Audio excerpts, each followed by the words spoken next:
separately.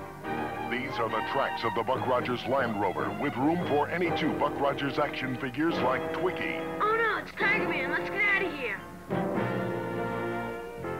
Buck Rogers Land Rover and all Buck Rogers action figures sold separately by Mego.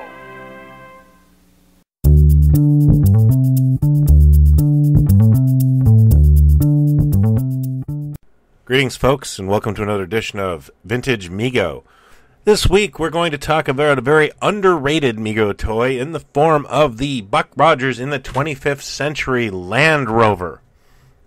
A lot of people, when they first see the Land Rover, assume that it's something that Mego made up and wasn't included in the series. That is not factual. It was in the original pilot and the two-parter of Flight of the War Witch. It just didn't seem to get a lot of use on the series.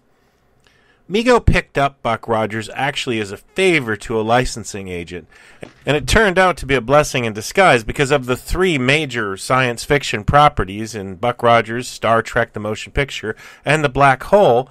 Buck Rogers, with its weekly episodic format and, let's face it, extremely kid-friendly show, was the hit of the three. It sold very well, and Mego featured it for 3 years.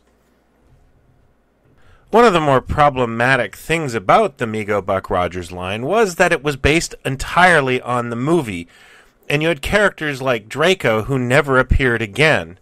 The Land Rover is one of those things as well, where it is featured in the film and really didn't get as much exposure as, say, the Starfighter or Dracodian Marauder, which were featured almost weekly on the show.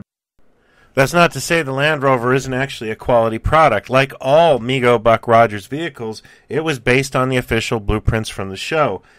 Its action features included a swing-out cockpit that holds three 3 3/4-inch action figures, freewheeling rolling treads, a real motor sound, which unfortunately doesn't work on mine. It was sort of a clicking, and authentic decals. And I haven't actually put all of these on and probably never will. Despite being a huge Buck Rogers fan as a kid, I can honestly say I wasn't totally aware of this vehicle until I was a teenager and found one on clearance. I remember buying it immediately and being kind of amazed at how cool this all was. As an adult collector, the Buck Rogers line will always kind of have a special place for me. I started collecting it just as I became a father. I remember it was the early 2000s.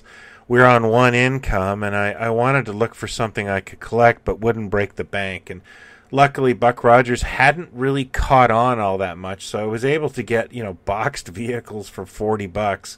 And it was this kind of wonderful thing. I didn't have the toy line as a kid, but really wanted it. So I wasn't breaking the bank picking up these old childhood friends, and it just remained special to me, this being my favorite vehicle of the series.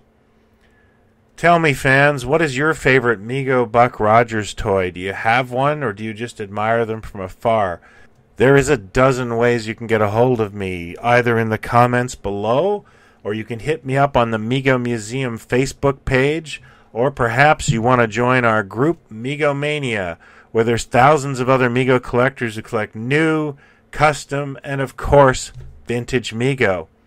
Thanks for watching. I hope you'll tell your friends. If you haven't already, please hit like and subscribe. We'll do a new Vintage Mego segment every week. Until next week, take care. Thank you for watching.